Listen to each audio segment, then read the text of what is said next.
Hier haben wir also praktisch ein Fernrohr und das Fernrohr ist etwas trickreich. Sie haben alle schon mal eine Sonnenfinsternis erlebt.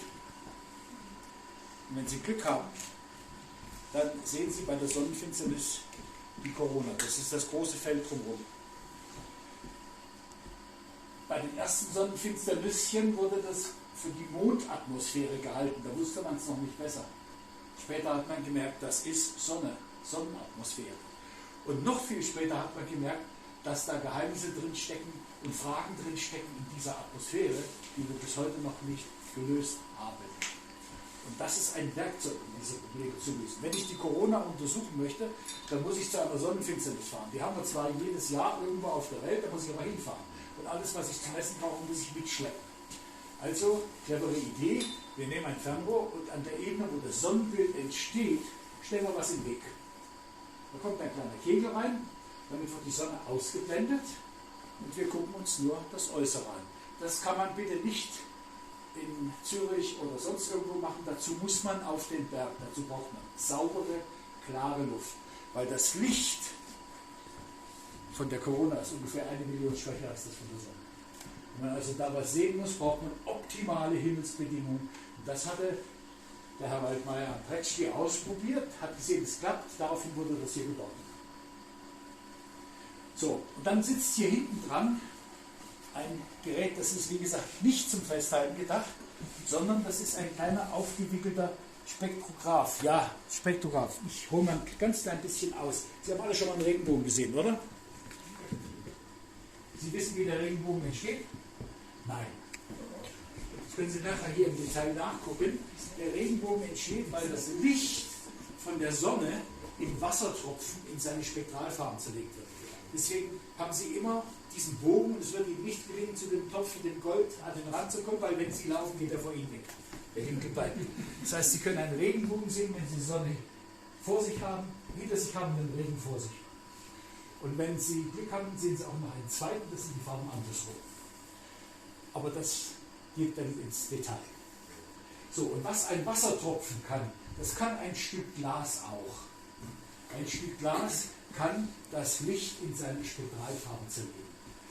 Ich weiß nicht, Prisma, haben Sie schon mal gesehen, das ist ein Prisma. Es gibt einen einfachen, nicht einfachen Weg, es gibt einen anderen Weg und das ist der Weg, der beim großen Gerät genutzt wird. Hier haben wir praktisch ein Prismenspektrograph, hier wird das Licht der Corona in seine Spektralfarben zerlegt. Warum ist das so wichtig? Wenn Sie im Winter vor Ihrem Ofen stehen, ist es schön warm.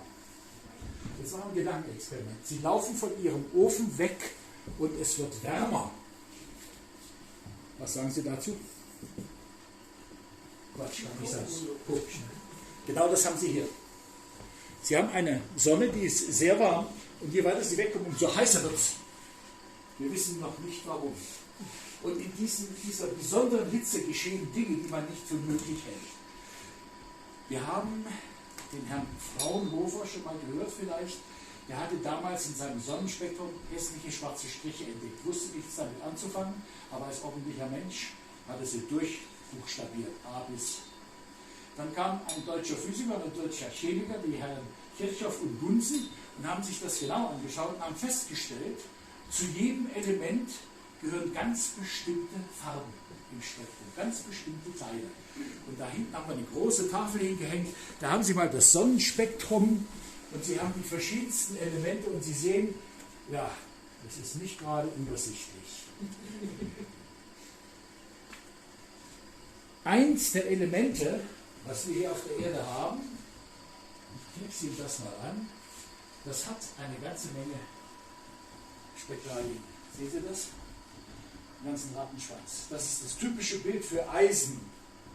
Ja? Hochionisiertes Eisen, aber immer noch nicht hochionisiert. Das heißt erhitzt und in einen Zustand gebracht, in dem es normalerweise nicht sich befindet. Jetzt hat man in der Corona eine Linie entdeckt, die gibt es nicht auf der Erde. Gibt es nicht, da wusste man noch nicht, woher es kommt. Erst später hat man herausgefunden, also erstmal haben wir gesagt, es ist ein neues Element, Coronium hat man es genannt. Und bei der nächsten Sonnenfinsternis waren dann wieder die hellen Köpfe dran und die haben festgestellt, nichts Coronium. Das ist eine Linie vom Eisen, die nur entsteht, wenn es so brutal heiß wird. Da verliert Eisen die Hälfte seiner Elektronen. Da braucht es eine wahnsinnige Hitze dazu. Und dann entsteht dieses grüne Licht. Und was wir hier machen, die beiden reden, wir gucken uns, wir konzentrieren uns auf dieses grüne Licht. Einmal im Sinn von Spektrum, so wie es da gezeigt ist, aber natürlich nur ein winziger Ausschnitt. Oder wir betrachten uns die gesamte Corona mit einem Filter, das lässt nur dieses grüne Licht durch. Das heißt, wir können die Temperaturverteilung in der Corona sehen. Da wo es heiß ist, ist diese grüne Linie stark, da wo es nicht so heiß ist, ist sie weniger. Ab einer bestimmten Temperatur ist sie gar nicht mehr da. Wir können das Licht auf der Erde erzeugen, das nennen die Physiker eine verbotene Linie. Es gibt genügend in der Astronomie Dinge, wo wir keinen Zugriff haben, dann ist es halt verboten. Wir schaffen es nicht, das auf der Erde nachzuvollziehen. Diese beiden machen praktisch das Gleiche. Corona angucken, spektral untersuchen, Corona angucken, die gesamte Corona in grün betrachten oder um die Ecke und in einen Spektrographen rein, der das Licht zerlegt. Da kann ich mich bewegen, da kann ich mir jetzt auch die anderen Linien in der Sonne anschauen. Vom Eisen gibt es auch noch viele verbotene Linien im UV, im Ultravioletten. Wir kennen ja von der Sonne nur das Licht, es wird hell. Wir kennen Infrarot, das macht schön warm. Wir kennen UV, Ultraviolett, es gibt einen schönen Sonnenbrand. Von der Sonne kommt aber auch Röntgenstrahlung, Gott sei Dank schnappt uns das die Atmosphäre mit. Von der Sonne kommt radioaktive Strahlung, schnappt uns auch die Atmosphäre weg. Beziehungsweise, wenn wir in Polregionen sind, wo unser Magnetfeld stark ist, wo unsere eigene Atmosphäre bereits unter Druck steht, dann kann die Sonne Farben erzeugen, Polarlichter. Dann ist aber am Nordpol oder am Südpol. Sie brauchen das entsprechende Magnetfeld. Was gibt es noch von der Sonne? Es gibt noch den Sonnenwind. Das sind kleinste Teilchen, Partikel. Zum Beispiel, wenn Sie Ihren Daumennagel jetzt mal ganz genau fixieren, da rasen pro Sekunde Tausende und Abertausende Neutrinos von der Sonne durch. Das juckt die gar nicht. Sie sind nicht da, sie werden ignoriert. Die fliegen sogar durch die Erde durch. Ja? Wenn Sie mal die Chance haben, einen Kometen zu beobachten, da werden Sie die Wirkung des Sonnenwindes sehen können. Der Schweif des Kometen auf dem Weg um die Sonne zeigt immer von der Sonne weg. Das heißt, auf dem Rückweg fliegt er mit dem Schweif nach vorne. Haben schon frühere Astronomen beobachtet. Ja, das sind alles so Dinge, die hat man mal was gehört in der Schule, vergessen, verdrängt. Und Kometen haben wir nicht alle Tage, das ist auch klar. Das heißt, wir liegen einfach ein paar Jahre dazwischen. Das war 1936, das war 1965. Und beide Instrumente dienen dem gleichen Zweck, das mit damaligen Mitteln, das mit heutigen Mitteln ist übertrieben. Es gibt von diesem Gerät, nur eins auf der Welt. Das da. Das ist das einzige auf der ganzen Welt, was in einem total aufgelösten Zustand war. Das bestand aus lauter Einzelteilen. Es gibt von dem nur ein zweites ohne den Spektrographen. Das steht auf dem Wendelstein, ein Koronograph von Zeiss. Das war's. Warum gibt es so wenige? Was macht man heute? Heute, das zeige ich Ihnen auch, heute haben wir Satelliten draußen. Na komm, mein Schatz, da ist es. Das ist die momentane, Sie können ruhig rankommen, von da hinten sehen Sie nichts, weil durch die Säule können Sie nicht durchgucken. Hier sehen Sie die Sonne und die Aktivitäten auf der Sonne bei verschiedenen Farben, sprich Wellenlängen. Wir haben die verschiedensten Elemente auf der Sonne, die meisten als Spurenelemente, aber unser Hauptteil ist der Wasserstoff, der fusioniert wird zu Helium. Das ist ein kleines Kernkraftwerk da oben, das ungefähr jetzt die Hälfte seines Lebensalters verbraucht hat, ist 4,7 Milliarden alt und wird nochmal so alt. Und das Ende ist unrühmlich und für uns ungesund, da sind wir nicht mehr dabei. Aber wer denkt schon in solchen Zeiträumen? Und da sieht man, hier gibt es eine gewisse Anzeige, nämlich Solarwind. Dieser Sonnenwind ist für uns auf der Erde, ja, wie soll ich nicht sagen, wichtig im Sinne, er ist störend. Dieser Sonnenwind kann Kommunikation lahmlegen, der kann ganze Kraftwerke lahmlegen. Wenn auf der Sonne eine entsprechende Eruption passiert und genau in unsere Richtung. Wir sehen immer nur eine Scheibe, das ist eine Kugel, bitteschön, ja? Es geht nach allen Seiten. Und wir sind so ein ganz kleines Pünktchen.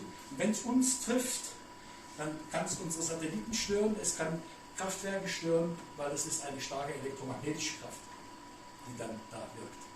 Also deswegen wird die Sonne 24 Stunden beobachtet. Das geht nicht von hier, weil hier haben wir 12 Stunden dunkel. Deswegen hat man mittlerweile Satelliten draußen, die sind geparkt an ganz bestimmten Stellen auf der Erdbahn, wo sie einigermaßen mit der Erde mitlaufen können und beobachten 24 Stunden die Sonne. Das heißt, wir wissen immer, was ist da oben los. Also das Ministerium für Post und Telekommunikation will das wissen, ja, dass sie ihren Satelliten notfalls rechtzeitig abschalten können. Und zurzeit läuft ein ganz tolles Experiment, ein Satellit, weil wir eben noch nicht wissen, wie das hier drinnen funktioniert, mit dem vom Ofen wegnehmen und es wird trotzdem heißer. Einen Satelliten, der taucht in diese Corona ein. Aber nur ganz kurz. Taucht ein, macht Messung, fliegt wieder raus. Verarbeitet die Daten, taucht wieder ein, macht Messung, fliegt wieder raus. Da erhofft man sich ein paar Erkenntnisse. Wir haben Vermutungen, was passiert. Wir haben festgestellt, auf der Sonne hat es ordentliche Erdbeben, also es gibt Gravitationswellen, es gibt starken Magnetismus, es gibt die verschiedensten Ursachen, die jetzt mal angedacht sind, aber wir wissen es noch nicht genau. Deswegen ist Sonnenforschung immer noch ein Thema. Obwohl man meinen könnte, wir haben es ja vor der Haustür, langsam sollten wir eigentlich alles wissen. Aber wenn man bedenkt, wie lange es gebraucht hat, um herauszufinden, was da oben passiert am Anfang, hatte man mal nachgerechnet, geht das mit Kohle? Nein, das geht nicht. Es hat sehr lange gedauert, bis man festgestellt hat, dass es Kernfusion, die da abläuft. Auch keine triviale, sondern eine zweistufige. Um wirklich mit diesen Energien zu haushalten. Das heißt, wir gehen raus in die Sonne und denken gar nicht drüber nach. Warum auch? Aber es ist ein ständiges Gebiet der Forschung. Und wenn Sie sich hier mal ein Poster anschauen, hier sind so ein paar Sachen drauf, ein paar Themen zum Thema Sonne. Sie sehen diese hässlichen schwarzen Flecken, da ist es kalt. Die Sonne hat an der Oberfläche ungefähr 5600 Grad, und da sind es nur 5000, das ist dunkel und somit kalt, also wir sehen dunkle Sonnenflächen. Das ist alles immer relativ. Und diese Flecken, wenn man die beobachtet, stellt man fest, die wandern. Warum tun sie das denn? Die Sonne macht das Gleiche, was die Erde auch macht. Sie dreht sich. Aber interessanterweise dreht sie sich in der Mitte schneller als oben und unten.